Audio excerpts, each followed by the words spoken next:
Hi everybody, welcome back to the Intercooler podcast, episode 254 with Dan Prosser and Andrew Frankel.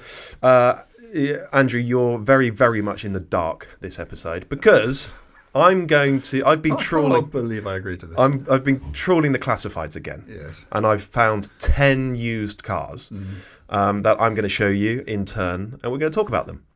Blimey. So I've been... Okay, this isn't a setup. I don't secretly know what he's about to show me. You do not.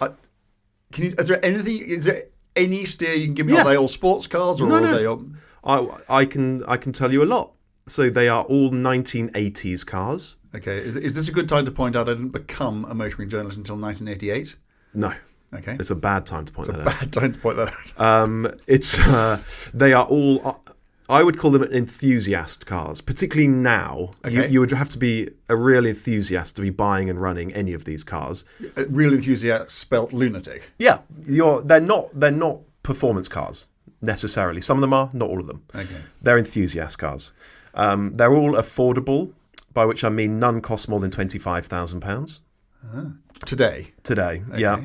And they're all in good condition, right? So there are no write-offs in here. There are no projects, no utter So these sheds. are all good cars that anybody spending whatever the amount of money it is could expect to be buying a car that they could just go out and enjoy and drive right away. As far as I know. As far as I can tell from the adverts, yeah. Okay. And all I want to say is that I was just delighted at the amount of stuff that I found. The variety, how interesting some of the cars were, how unusual, how rare. For not crazy money. Is there anyone that I can look at and go, what's that? No, I don't think so. It'll also say what it is right underneath the main image. Oh, so really? You can't go too far. Oh, that takes all the fun out of it. No, but you'd be fine. One might cause you to go, ooh, but no, I think you'd be okay. Okay. So should we get started? Let's do it. Okay, here's the first one.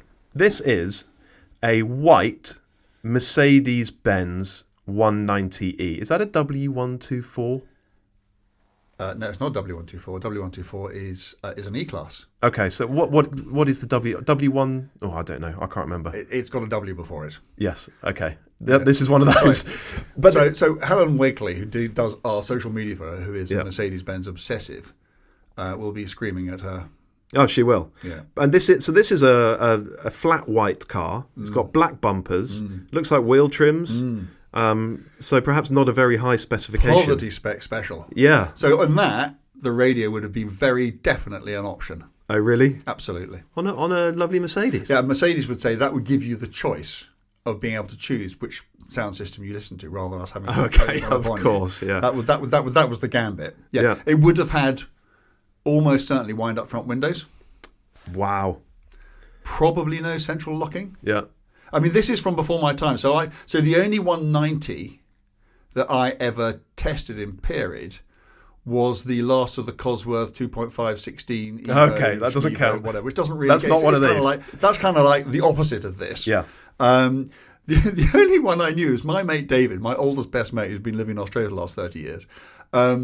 His dad, who was a very elegant Austrian gentleman, used to drive exactly that car, a white 190. And he never drove it without wearing a hat, and he never. I don't think he ever did more than 30 miles an hour.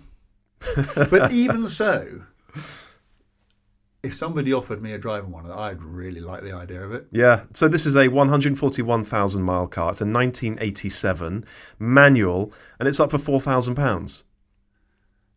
Probably 4 gears, I would think. Wow, that's not many, is it? Maybe not. Maybe 5. I don't know enough about these cars.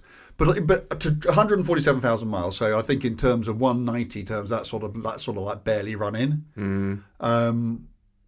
Corrosion, I'd probably want to make sure that it was okay in that regard.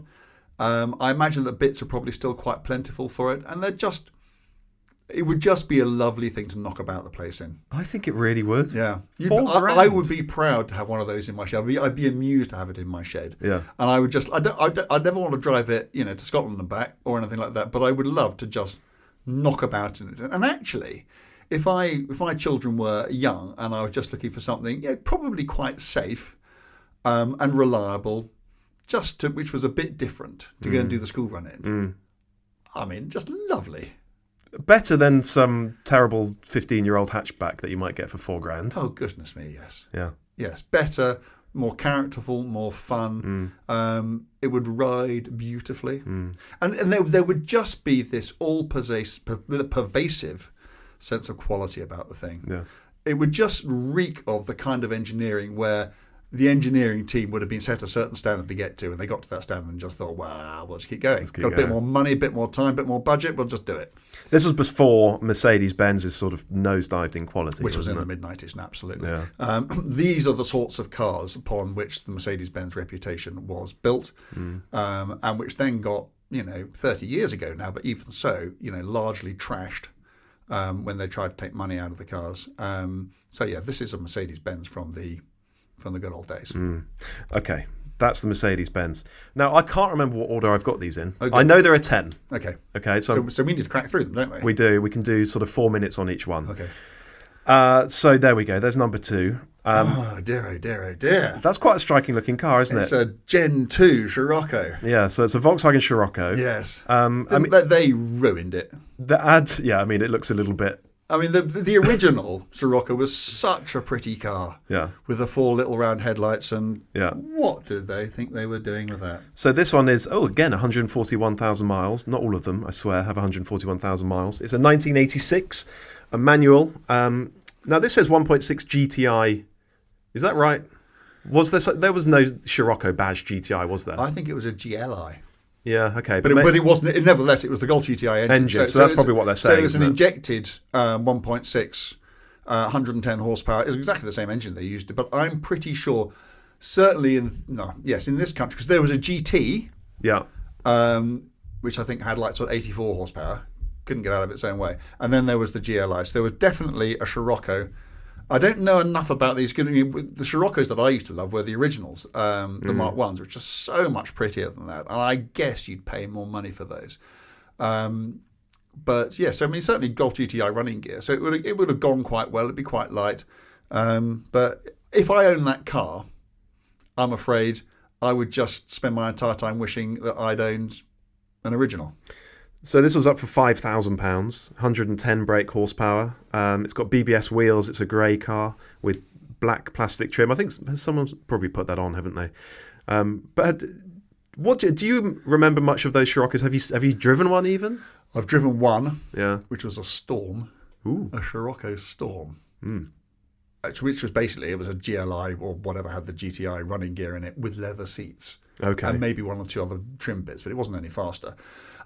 It was nice. It was really nice, but this was, you have to remember the cult of the Golf GTI was it was in full swing. Yeah. And I think that most people would just think so. This was, was this just post introduction of Mark II GTI?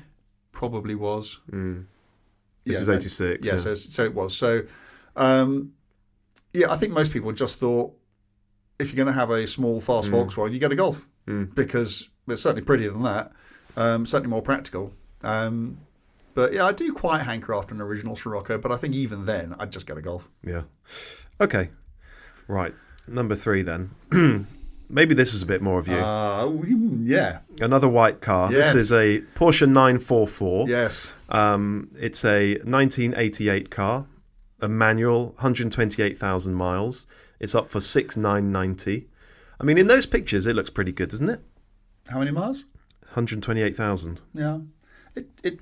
It does look good. So this was the original 944. So there were so many 944s. There was a 2.5, there was a 2.7, there was the 3 litre, there was obviously the turbo. So this says 2.5 Lux. Yeah, okay. But it's still an original base spec car. And it may not quite be base spec in terms of trim, but in terms of power. So 160 horsepower, not very much. Yeah. A really nice.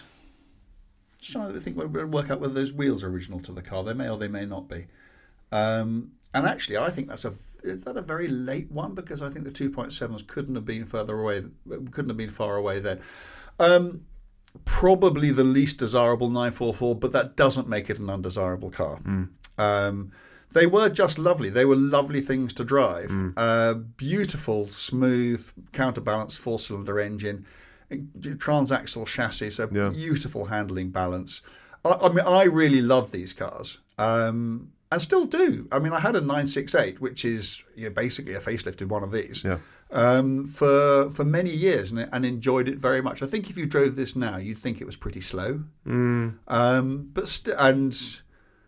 unassisted steering, so loads of sort of 4 and a bit turns locked to lock, slow, so really slow, but beautifully balanced. I think a great looking car still. Given that it was a development of a car that was developed by Porsche for Volkswagen, and Volkswagen rejected, and then Porsche thought, well, what do we do with this? We take out the Volkswagen van engine, put our own engine in it, and sort of beef it up a bit, and you get this. I still think it looks really cool. I think what would worry me about this car is just the price of bits. And getting bits for it. That'd be a problem, wouldn't it? Well, it might be. I don't know enough about them, but if some bit of trim broke off, I can just imagine days spent on eBay and ringing around, and because I don't think that a base spec 944 is ever going to be worth a lot of money. No. No. If I was going to go down that road, I would think, well, I'd spend a little bit more and I get a 2.7. You can get an S2, a 3 litre. The best 944 is the 3 litre S2. So not the turbo, 3 litre S2, 210 horsepower. That's 160. So a big power upgrade from that. It had the sort of the modern interior, and the interior of those things are very old and shonky. That if you're going to get a 944, do that. You can spend a lot more than $7,000 on a 944. A lot more. And so, I mean, if you've got a fairly slim budget, as I would, I really like the idea of knocking about in that for $7,000. What I really like, though, is the thought of a modern version of a 944. A front engine, rear drive Porsche with a good boot and decent rear seats. Yes. Those didn't have decent rear seats. Oh, are they tiny? Yeah, they're like 911 seats or 928 seats, like all 2+2 Porsche rear seats. Okay. They weren't nothing. I mean, in an emergency, but they weren't decent. They weren't in any way decent. Really? No. Okay.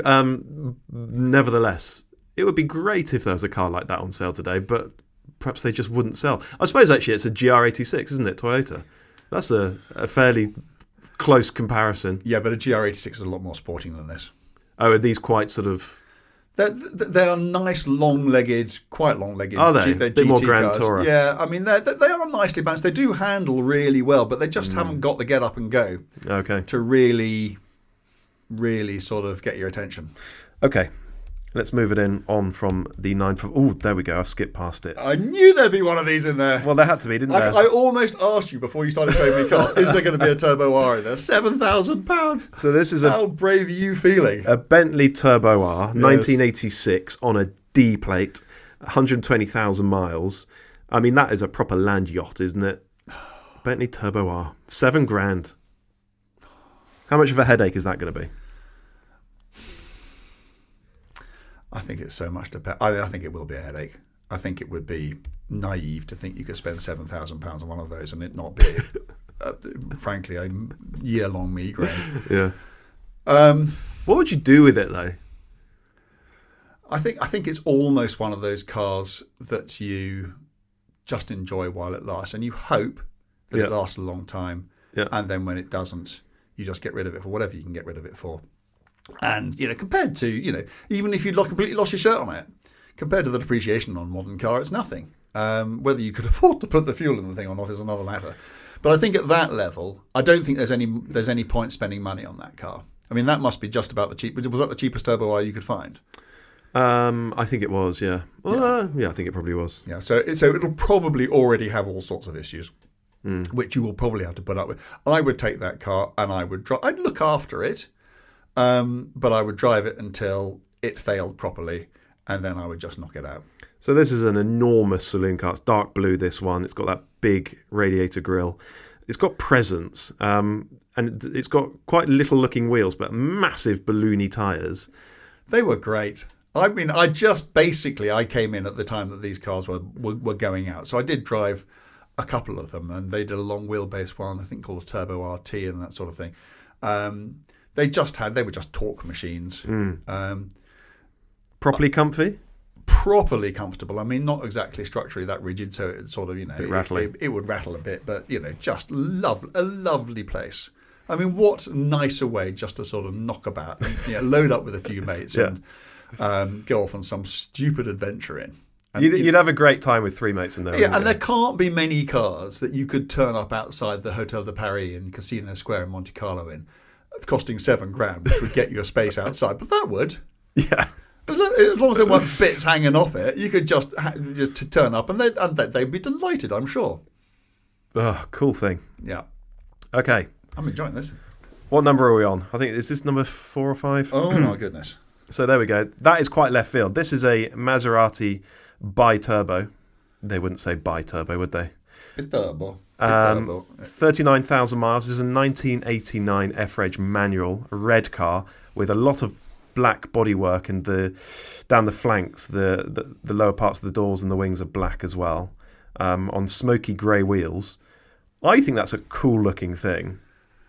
I don't want it. You don't want it? There is not a molecule in my body that wants that car. 2.5, and it's up for a shade under £8,000. I think that's really interesting. I'm not saying it's good. It's what my father would describe as a really nice car for somebody else. But imagine that coming past you on the road. You would stop and stare, wouldn't you? I'd get over it. Do you know, it's really weird. It does nothing for me at all. Really? It's just one of those cars that I don't think it deserves the badge on its nose. Really? It's one of those. What's the basis of this car? I mean, what platforms is it on? Yeah, what did it evolve out of or into? No, it was a brand new car. Was it? Yeah, it was a brand new car, the Biturbo, and then it went on to spawn all sorts of things like the Ghibli and the Carif and all sorts of stuff. Very little of which was any good. So, I mean, I haven't driven an original Biturbo like this because this is, what year is this? This is a 1989. Okay, that's interesting. So is that quite late? So, I mean, that was just about around when I was starting out, but I never drove one. I can't imagine that I would have particularly been agitating to drive one. I think probably at the time I was still a Maserati purist, and I was thinking about Camsins and Indies and original Ghiblis and Kylamis and all these, and Boras and Meraks, and then this turns up. And I would have just thought, oh, for goodness sake, you have really lost the plot. And I've sort of thought that about them ever since. I'm really sorry. And if there are any sort of Biturbo fans out there which, idolise the things, then, I'm not saying I'm right and you're wrong at all. Just, there are certain cars, like, weird things, like that Mercedes, that 190 you showed me, the first car, which is, just an old man's car. But there's something, maybe it's because I'm an old man, I'm not sure, but there's something about it which just appeals, and there is nothing about that appeals to me, I'm afraid. Sorry. Okay, I think it's super cool, but there we go. Okay. Let's have another one then. Now, these I am really curious about. This is an Alfa Romeo Spider, so we're keeping it Italian. It's a 1987 in a lovely sort of grey-blue, almost petrol-y colour. 121,000 miles, manual. This is up for £9,500. Did I say 1987 E-Reg? What are these like? Because this is the Italian Mazda MX-5. It is the Italian. They ruined it. Sort of. By now they'd ruined it. Just look at, if you go and look at, well, I mean, if you think back to, have you seen The Graduate? Pass. Dustin Hoffman. Oh, no, okay, so when I was reading up about them for this, that's one of the first things that all the articles talk about. Of course. So that was the original one with the boat tail, which they called the Duetto, which was 1967. Yeah. This is 20 years on from it. Yeah. And that original car, which was, I don't think it was ever sold, I don't think the Duetto was ever sold in the UK. But by the 1970s, it had the cam tail, the sort of sawn-off cam tail. And it was still a very elegant, very pretty, very lovely car. And they kept on modernising it. They got those terrible wheels on it, those terrible bumpers on it. Big old bumpers hanging off. It's got a terrible... If you want an Alfa Spider, and... I do get Alfa Spiders, and a 70s Alfa Spider, a 2-litre 70s Alfa Spider, which would have had more power than this because it wouldn't have had all the emissions stuff on it. It would have been a lot lighter than this, so it would have gone a lot better. It would have been massively prettier than this. Nice car. If you can find one which hasn't rotted, which was always the problem with the cars, with Alfas from that era. I think the rust protection was an awful lot better by the time they started doing these cars, which probably explains why it's still around. If I had this car, I would have it, and every day I was in it, I'd be thinking about the one I would rather have had instead. So it's the right car from the wrong era. It's a lovely, lovely thing, or was, but by the time it got to that, it just massively outstayed its welcome. And It wasn't a good car new in the late 1980s. And I have this rule about old cars. If it wasn't good when it's new, it's not going to be good now. Yeah. Sorry. But Alfa Spiders I love. Okay. Now, this is perhaps the most unusual car on the list, right? And this is is it bronze? I guess that's bronze. I'm colourblind. How do I know? I think it's a bronze colour. And this is a Lotus Elite 2.2, a 1981 car, 80,000 miles, manual. I guess they all were. Yes, they were. No. Oh. No, they weren't. No, you could get an automatic. I'm almost 100%. I'm 100% sure you could get an automatic Elite. Why would you? Yeah, why would you? But tell me about this thing then. So it says it's one of 11 in the UK, currently registered in the UK. It says 11 Elites. Yeah, I'd be amazed if there were that few. Or certainly on the road. Well, there were certain different types of Elites. They had numbers like sort of 501 and 502 and 503. So maybe I don't know what each. I think they're all trim levels or something. Maybe there are only 11 Elites left. So this came from Colin Chapman's desire to drive Lotus up market, and frankly, it almost killed the company. So there was the first of the cars was the Esprit, and the Esprit and the Elite and the Eclat or Eclat. Yes. So the Eclat was basically a more cramped version of this, which became the Excel. Which was a lovely. So the best of the cars that were sort of based on, for want of a better word, that platform was the Excel. But an Elite, there was I went to a sixth form college to try and get some exam results, and there was a lady there. I can't remember what her name was, who taught. I think she taught French, but she had one of these. Did she? She turned up every day in her Super silver cool. Elite, and we were all kind of like completely knocked out by her. Yeah. We just thought that was just the coolest thing. They came from an era where Lotus build quality was terrible. I know this because that's a 1981 car, isn't it? Yeah. So I owned a 1981 Lotus Esprit, so I know I know what I'm talking about here. The build quality was dreadful. That then again, 40-something years on, everything that was going to fall off this car would have long since fallen off it.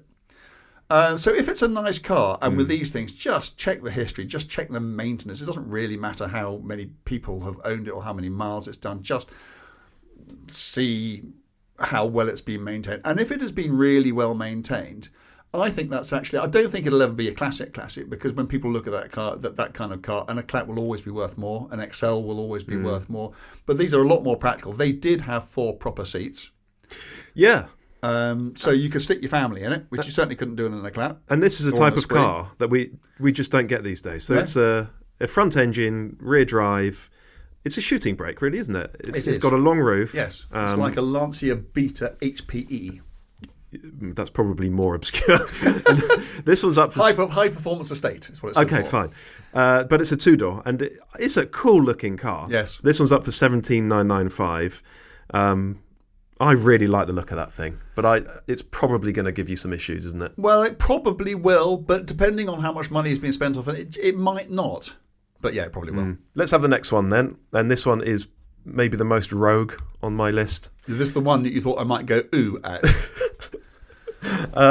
Well, actually, it was the Lotus. I shouldn't have doubted you. But this one is a Pontiac TransAm.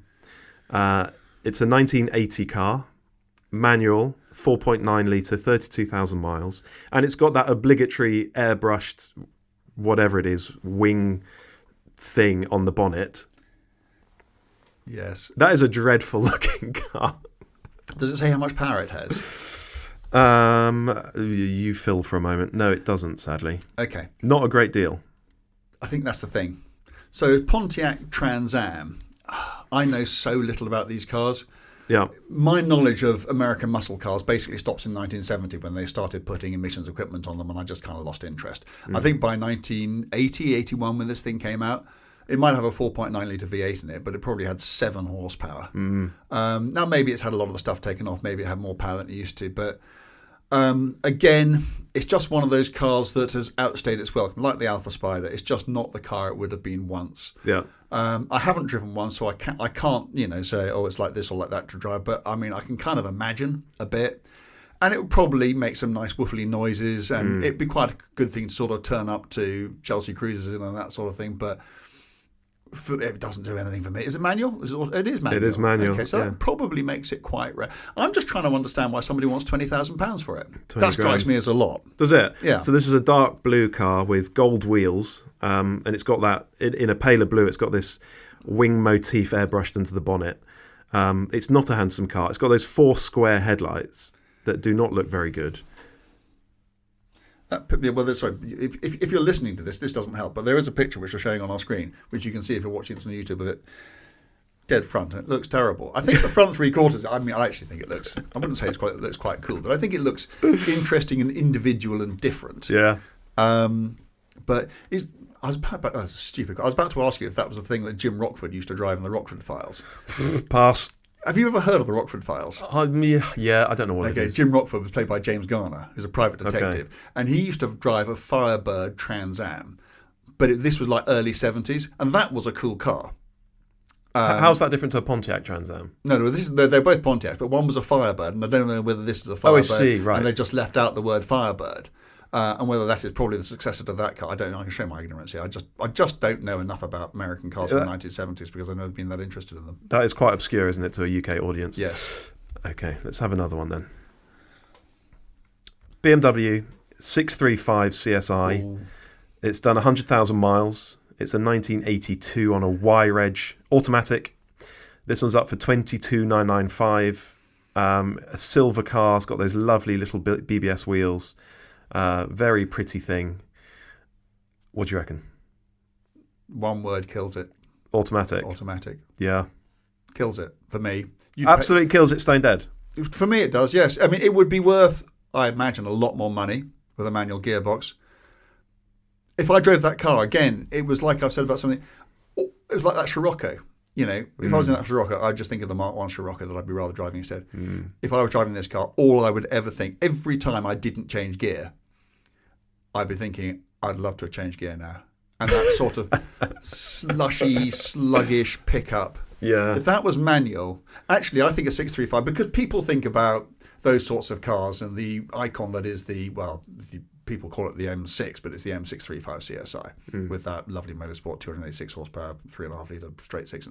Actually, a normal 635 CSI, 218 horsepower, single cam engine with a manual gearbox is a really underrated car. Is it? Because it's just been in the shadow of the car people call M6. That's the car, but with the wrong gearbox in it. It'd be a lovely car, a really lovely long-legged cruiser, beautiful looking car. Really high quality interior, beautiful instruments, just a classy place to be. Handles well, so little, beautiful creamy straight six. One of the great straight six BMW engines. Everything about that car is right, but it's like we've made analogies in the past to, Usain Bolt running the 100 meters while wearing military boots. There's just one thing which completely hobbles it, undermines it, and it's that gearbox. I wouldn't have it because I'd just be thinking about, I don't know whether you can convert them. I don't know if it's expensive to do. It probably isn't financially worthwhile. And maybe if it's not got the gearbox in it that it started life with that maybe affect its value. I don't know. But sadly, for that one missing pedal, it's not a car I'd ever consider. 23 grand is not buttons either, is it? No, it's not. No. And it's a great looking car. It's got that BMW shark nose of that era, the Hofmeister kink, big glass house, thin little pillars, a super cool, clean, simple, well proportioned BMW design. Beautiful car. It really does look good, doesn't it? Yes. But wrong gearbox. Sorry. Okay. Well, I think this is the last one.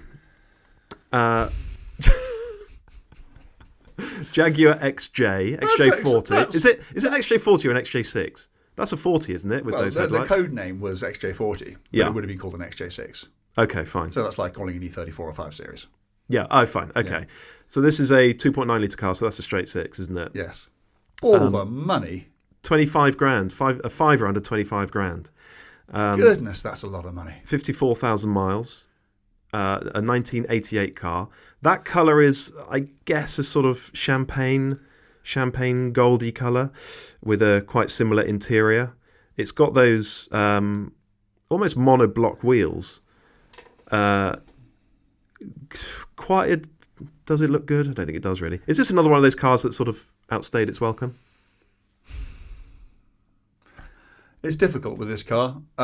It's the wrong car because it's got the wrong engine in it. Yeah. So the 2.9, there was a 3.6, which actually had decent performance. The 2.9 was quite Bit sluggish. You could get a manual one of those. Could you? Yeah.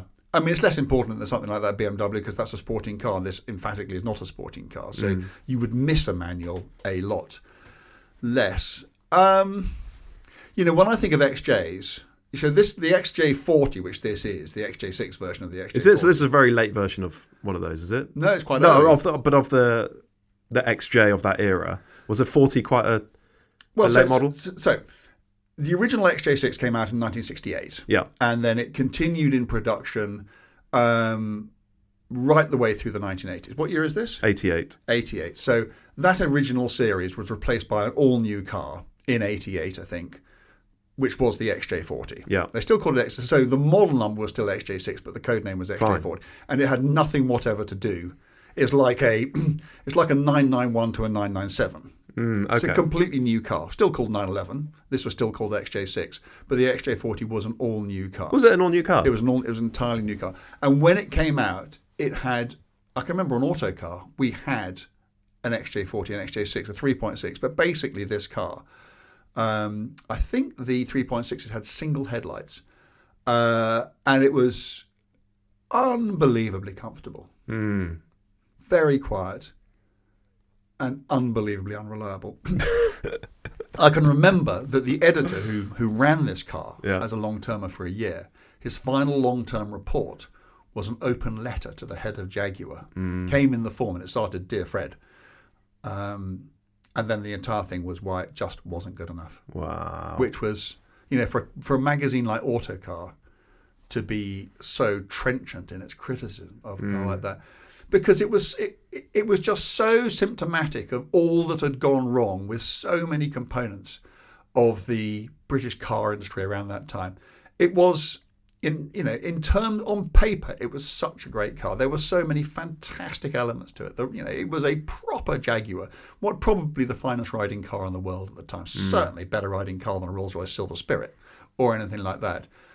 And a car that, had it been built as well as it had been designed, would have been a really credible opponent to Mercedes and BMW.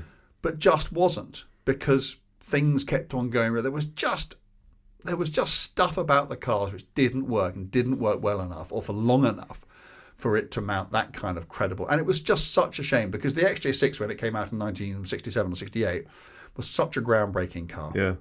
And also it was beautiful. This car, to me, it's a good-looking car, but if you looked at a Series 3 XJ6 from the early 1980s, which was just gorgeous, this isn't that. And as I say, 2.9 litre engine, it would be really slow. I mean, really, really slow. And 25 grand does seem quite punchy, doesn't it? I mean, that is... I don't know what they go for, really. Maybe that's totally fair, but it seems like a lot of money. 50, what is it? How many miles? 54,000. So, I mean, that's obviously very low miles. Yeah. It might be beautiful. It might be in beautiful condition. For a certain sort of person, I can see it. But I guess I am slightly tainted by my experience of those cars when they were new. And they were just so frustrating, because you could see how good they could have been. But for a little bit more time and a little bit more care, the designers and the engineers basically got all their sums right, and then it all just went wrong in the execution, and it was just such a shame. So that's my last one. So all I want you to do now is just tell me which one you most want to drive. So there's the Jag XJ, the BMW 635 CSI. So Jag XJ, wrong car. 635, wrong gearbox. Keep going. Pontiac Trans Am. Don't want to drive that. The Lotus Elite. Well, let's just keep that to one side for a minute. Okay, there's the Alfa Romeo Spider. No, wrong era. There's the Maserati Biturbo. No interest. Next. Bentley Turbo R. Yes, but probably not that one. There's the Porsche 944. Yes, but probably not that one. There's the Volkswagen Scirocco. No. Okay. Or the Mercedes-Benz 190. Well, it's strange, isn't it? So it's the Elite or the 190. Yeah. Of course, if I was going to drive one, I'd go and drive the Elite. Of course I would. It's a Lotus, for goodness sake. It's a two-door Lotus with that cracking twin-cam 2.2 litre engine. And I know exactly. I can sit here and I know what that car would feel like. If it was a good one, Yeah. I know exactly how it would feel, and I would want to feel that again. But there's just a little bit of me. There's a little bit of old man in me which would just quite like to knock about in that 190 for a bit. But no, it's the latest. I understand. Okay, so the takeaway for me then is that there are so many cars that are not terribly expensive, but if you want the best example of many of the cars that we've gone through today, you really do need to be spending quite a lot more money, maybe twice as much. I mean, I think that there are cars like that Bentley which you just take a view on, and you run it into the ground, and then when it breaks, you just get rid of it. But I think for most other cars, I mean, let's take that Elite as an example. I think not just the best one, but the cheapest one would be the most expensive. Yeah. That's the thing. You want to buy a car that someone else has had all the big bills on, and then you want to enjoy it. And we've said it before on this podcast. Trying to cut corners with cars like that, with old cars, whatever they cost, if they look cheap, they're cheap for a reason, and you've got to think what that reason might be. And if it's because they haven't been looked after properly, or they're likely to have problems, or there are known issues with the design of those sorts of cars, then just be really careful and go into it with your eyes open. Otherwise, spend as much as you can, do all your research, get the best possible example you can, because in the long run, it'll be worth more when you come to sell it, it'll cost more when you're running it, and it'll be cheaper. I think that was some good, sensible buying advice there. Gosh, let's not do any more of that. That wasn't planned at all. No, terrible. Sorry. Okay, well, that was the 1980s, so we'll choose another era and do that again at some point. Well, thank you, everyone, for watching or for listening. If you are watching, just subscribe to the show, to the channel, that really helps. If you're listening via a podcast app, follow the show or subscribe to the show. It means you don't miss one. It also helps us to find a new audience as well, so please do that. And make sure you come back next week. Bye.